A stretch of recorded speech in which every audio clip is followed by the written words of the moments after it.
Hi Year 4. So this morning's lesson is going to be our maths lesson on multiplication and division.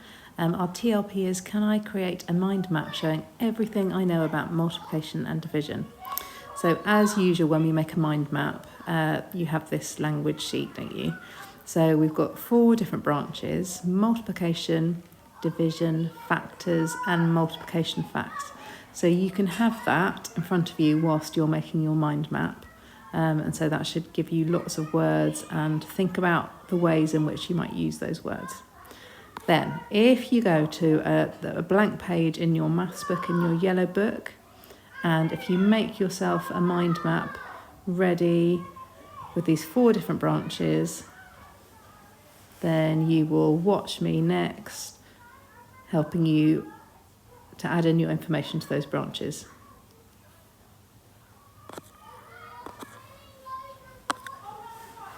It's annoying that they've gone out to play. Yeah. Okay, so first of all, this is your mind map. That you've got your 4 branches. So let's start off with factors. So you might need a bit of a reminder about what we mean by factors. So a factor is a number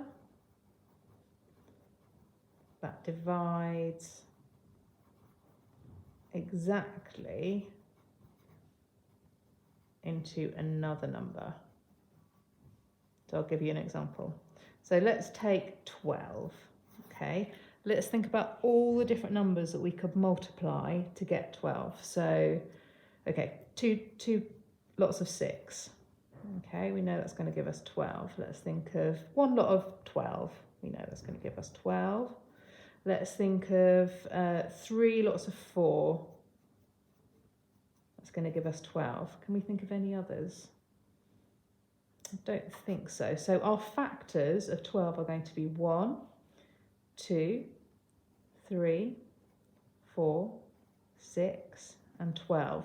So if you take another number, so you could take 8 next, and see if you can think of all the different factors of 8. So all the different numbers you could times together to make 8, and that will give you the factors of 8.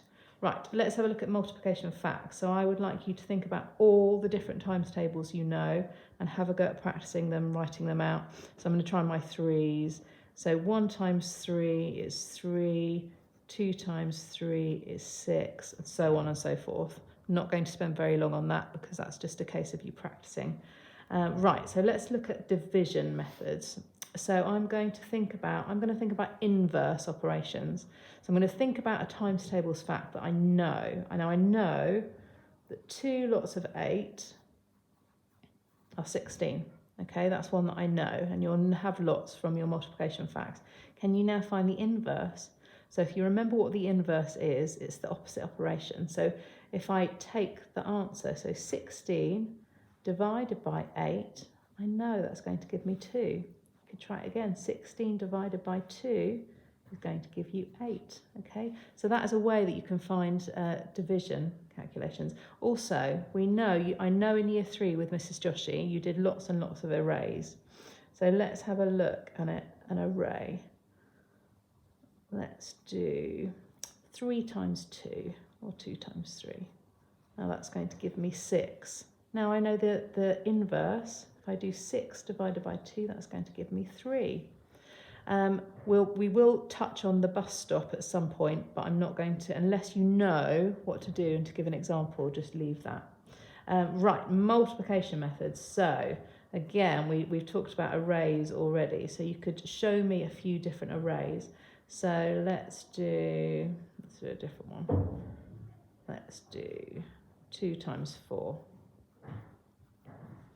It's going to give me 8, and I also know that 4 times 2 is going to give me 8. So do a few examples of arrays there. Now some of you will have had a go at the grid method. So if you know how to do this, you could put a few examples of using a grid. So I'm going to just show you a quick example. So I'm going to say 4 times 21. Okay, and I'm going to put my 4 here. I'm going to partition 21 into its tens and its units. I'm going to say 20 and 1 there. So now I do 4 times 20. So 20, 40, 60. and 4 times 1 is going to give me 4. So that's going to give me, oh sorry, see I've made a mistake there, haven't I? It was actually 4 times 20, not 3 times 20. So that's the sort of thing that might happen. That's why it's really, really important you check. So 20, 40, 60, 80. Right, so let's make a correction there.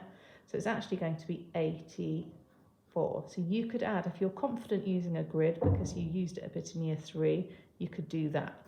Then if we just have a look at your vocabulary sheet, see if you know any words that you definitely understand and you've come across them before, you can put them on one of your branches on your mind map. We would love to see your mind map, so please do share us your mind maps with us on the next Zoom, or you could take a picture and send it to the year 4 email.